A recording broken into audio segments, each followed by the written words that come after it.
Miss Anvi Barman, please have a seat, বলল Sahil. Yes yes sir, thank you. আমতা আমতা করে কথাটা বলে সামনে থাকা চেয়ারে বসলো আনভি। এখনো কিছুটা ঘোরের মধ্যেই আছে সে। হাওড়া থেকে মুম্বাই আসা পর্যন্ত যে গম্ভীর দাম্ভিক অহংকারী প্যাসেঞ্জারকে ঝাড় দিতে দিতে নিজের স্বপ্নের শহরে প্রথম পা রেখেছে, সেই হুকোমুখো ছেলেটাকে প্রথম দিন অফিসে এসে এমডির চেয়ারে বসে থাকতে দেখে আনভির মুখ থেকে তো কথাই সরছে না। পরিচিত একটা কণ্ঠস্বর শুনে কৌতূহলবশত ল্যাপটপের স্ক্রিন থেকে চোখটা সরিয়ে সামনে তাকাতেই বেশ অবাক হয়ে যায় ওম। ট্রেনের সেই অদ্ভুত মেয়েটা একটা ফাইল আর কাঁধে একটা ব্যাগ নিয়ে দাঁড়িয়ে আছে। এই মেয়েটা এখানে কি করছে? তার মানে নিউ জয়নিদের মধ্যে এই মেয়েটাও আছে? এরকম অদ্ভুত একটা মেয়ে আমাদের কোম্পানিতে কাজ করবে? যাই হোক, বায়োডাটা দেখে তো বেশ শিক্ষিত মনে হচ্ছে। দেখা যাক কি হয়। কাজে কোনো ভুল করলে সেই অজুহাতে টার্মিনেট করতে পারবো। মুখটা দেখে তো মনে হচ্ছে বেশ ভালো রকমই শখ পেয়েছে আমাকে এখানে দেখে। মনে মনে কথাগুলো ভাবে ওম। হা ভগবান, এটা তুমি কি করলে আমার সাথে? সাহিল স্যারকে তো আমি আগে থেকেই চিনি, উনি আমার ইন্টারভিউ নিয়েছিলেন। কিন্তু ওনার সাথে তো এমডি স্যারের থাকার কথা। আর এমডি হিসেবে আমি এই তেতোমুখো ছেলেটাকে এখানে বসে থাকতে দেখছি। তার মানে এটাই আহুজা ইন্ডাস্ট্রিজের এমডি? আজই আমার এখানে শেষ দিন। তোর আর মুম্বাই শহরে থেকে চাকরি করা হলো না আনভি। আজই কোম্পানি থেকে তোকে ঘাড় ধাক্কা দিয়ে বের করে দেবে।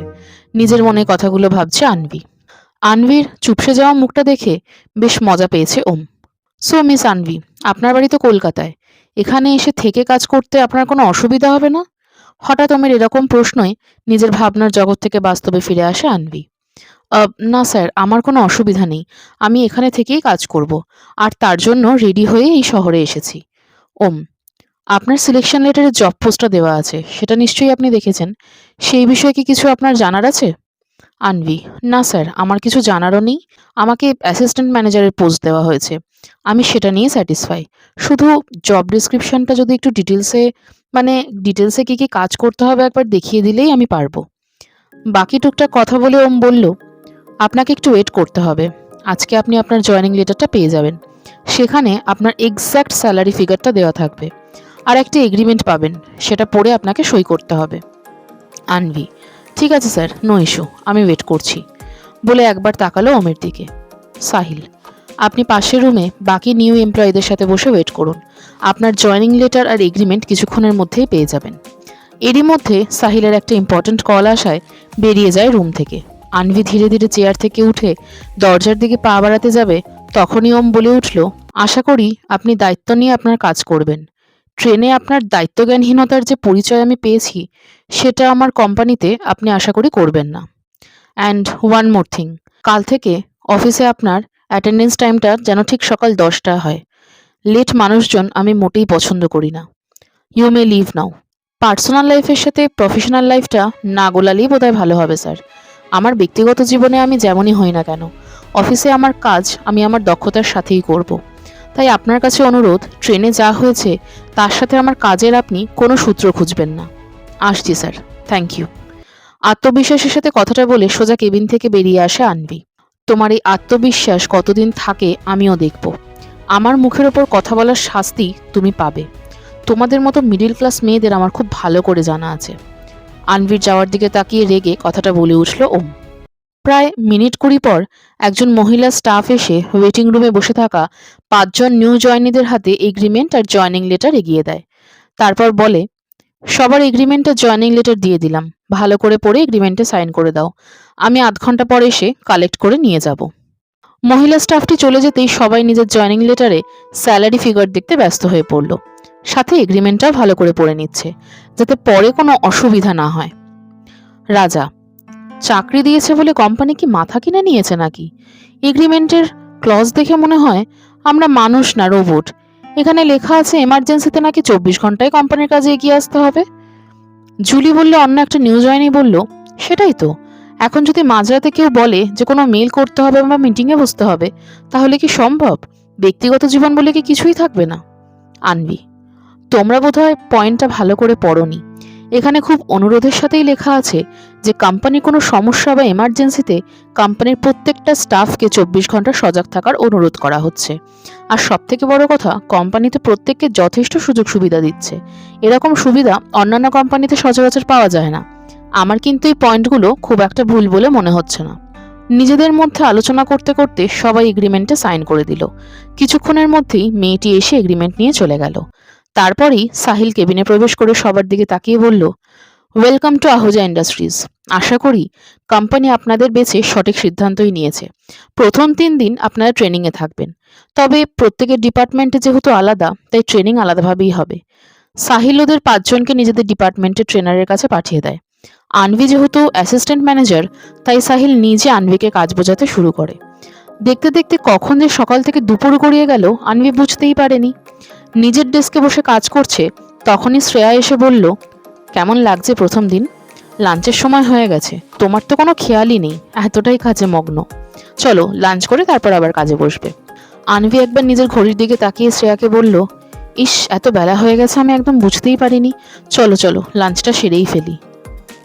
চেয়ার থেকে উঠে ফাইলটা বন্ধ করে নিজের টিফিন বক্সটা নিয়ে ক্যান্টিনের দিকে এগিয়ে যেতে যাবে, তখনই পিছন থেকে গুরুগম্ভীর কণ্ঠে কেউ বলে উঠল, মিস আনভি, আপনার মনে হয় সব কাজ শেষ হয়ে গেছে, তাই কাজ না করে আপনি গল্প করছেন। পিছন ফিরে আনভি দেখলো ওম দাঁড়িয়ে আছে। আনভি, না না স্যার, আসলে আমি একটু ওই লাঞ্চের জন্য। ওম, নিজের লাঞ্চের টাইম যেভাবে মেনটেন করছেন সেইভাবে যদি একটা কাজ মেনটেন করেন তাহলে বেশি ভালো হবে। আর যে ফাইলটা আপনাকে দেওয়া হয়েছে সেটা খুব ইম্পর্টেন্ট। একটু পরেই ফাইলটা আমার মিটিংয়ে লাগবে, তাই ফাইলটা কমপ্লিট করে আমার কেবিন পর্যন্ত পৌঁছে দিয়ে আপনি লাঞ্চ করতে পারেন। রাগ হলেও তখনকার মতো কিছু বলল না আনভি, চুপচাপ শ্রেয়াকে চলে যেতে বলে আবার নিজের কাজে মন দিল। বিকেল প্রায় 4টে বাজে। নিজের কাজ শেষ করে সাহিলের কাছে এসে আনভি ফাইলটা জমা দিল। স্যার তো তোমাকে বলেছেন ফাইলটা ওনার কাছে পৌঁছে দিতে। আমি যদি দিতে যাই তাহলে ওনার রাগের প্রকোপে আমাকে পড়তে হবে। তুমি নিজে গিয়ে ফাইলটা দিয়ে এসো, তাহলে উনি আর কিছু বলবেন না। একটা দীর্ঘশ্বাস ফেলে আনভি গুটি গুটি পায়ে এগিয়ে চলল ওমের কেবিনের দিকে। দরজায় টোকা পড়তেই ওম ভেতরে যাওয়ার পারমিশন দিতেই আনভি প্রবেশ করলো ওমের কেবিনে। কানে ব্লুটুথ গুঁজে ল্যাপটপের স্ক্রিনে তাকিয়ে কাজ করছে ওম। একটু গলা খাকারে দিয়ে আনভি বলল, স্যার, এই ফাইলটা দিতে আসলাম, আপনি বলেছিলেন জমা দিতে, তাই। ওম আনভির কথার মাঝেই বলল, টেবিলে রেখে দাও। আনভি চুপচাপ ফাইলটা টেবিলে রেখে দাঁড়িয়ে পড়ল। 5 মিনিট পর মাথা তুলে আনভির দিকে তাকিয়ে ওম বলল, আমাকে দেখতে কি এতটাই ভালো লাগছে? এক্সকিউজ মি, আপনি, মানে আপনার কথাটা আমি ঠিক বুঝলাম না, ভরকে গিয়ে বলল আনভি। ওম, ফাইল দেওয়া হয়ে গেছে, কাজ মিটে গেছে। 5 মিনিট ধরে এখানে দাঁড়িয়ে নিজের আর আমার দুজনেরই সময় নষ্ট করছো কেন?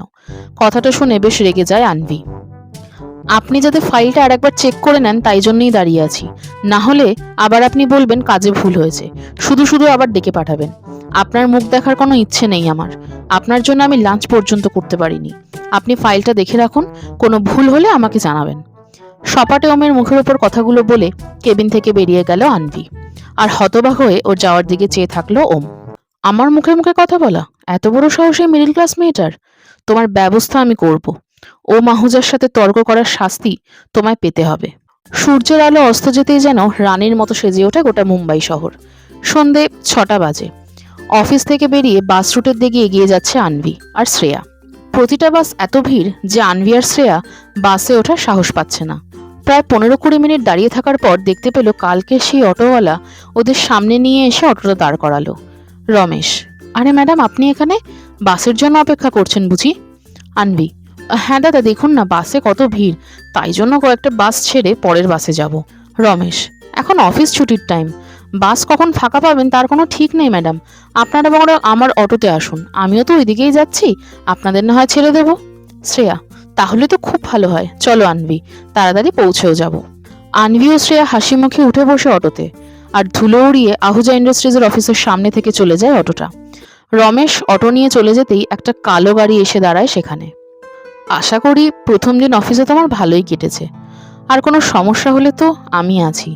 এবার থেকে রোজ অফিস যাতায়াতের জন্য তোমাকে আর ভাবতে হবে না, রমেশ সব সামলে নেবে। আমি চাই না সারাদিন অফিস করে ক্লান্ত শরীরে বাসের ভিড়ে তুমি বাড়ি ফেরো, অটোতে আরামে যাতায়াত করবে। কথাটা বলে গাড়ি স্টার্ট দিয়ে নিজের বাড়ির রাস্তা ধরল ছেলেটি। অফিস থেকে ফিরে কিছুক্ষণ শ্রেয়া, বিদিশা দেবী ও সতীশবাবুর সাথে কথা বলে রাতের ডিনারটা নিজেই করে নেয় আনভি। তারপর খাওয়া দাওয়া করে ফ্রেশ হয়ে নিজের রুমের ব্যালকনিতে এসে দাঁড়িয়ে মুম্বাই শহরটাকে উপভোগ করতে থাকে। তখনই হঠাৎ আনভির ফোনে একটা কল আসে। সেই বিরক্তিকর নাম্বার, প্রথমবার কলটা কেটে দিলেও দ্বিতীয়বার বাধ্য হয়ে কলটা রিসিভ করলো আনভি। আপনি আবার আমাকে ফোন করেছেন? আপনি কি বাংলা ভাষা বোঝেন না নাকি? ইংলিশে বা উর্দুতে বলবো? কোন ভাষায় বোঝালে আপনি বুঝবেন বলুন তো? ফোন করে কোনো কথা না বলে শুধু নিঃশ্বাসের শব্দ শোনানোর কি মানে? আমি কি আপনার নিঃশ্বাস শুনতে চেয়েছি? মাই লেডি লাভ। গত ৩ মাসে এই প্রথমবার ফোনের উপপ্রান্ত থেকে কেউ কথা বলল। ঠান্ডা অথচ গম্ভীর কণ্ঠস্বরটা শুনে একটা শীতল স্রোত বয়ে গেল আনভির শরীরে। গল্পের প্রতিটা পর্ব তোমরা আমার এই ইউটিউব চ্যানেলে পেয়ে যাবে, তাই একটাও পর্ব যাতে মিস না হয় চ্যানেলটা সাবস্ক্রাইব করে বেল আইকনটা ক্লিক করে দিও।